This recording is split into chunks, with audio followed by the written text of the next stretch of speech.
What's up, buds? It is Fly High FPV, and I just wanted to show you guys my blacked out tool sets. I've been having these produced for me for quite some time, just had another batch made. I've been running these tools for over a year, and the tips are all still perfect. They're really, really strong, hardened, and I find that they're strong enough that you can even dig into ground down screw and still manage to get your grip on. You get four sizes. You get 1.5 millimeter for cam screws, 2.0 for your regular button heads, and 2.5 for your cap heads, and an 8 millimeter prop tool in there. Comes in this nice little kit with a 3D printed divider.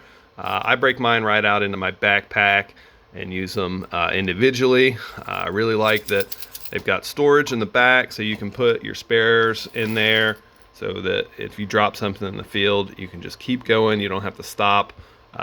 Also really like the one-handed operation. I'm able to get in there and do all the work with a single hand, and these things are extra long, so even if you need to get all the way down into cam screws through your case, they'll work for that too. Everything you need, flyhighfpv.com, only the highest quality shit. Hit me up if you need anything at all, and keep a lookout. I got tweezer sets coming too.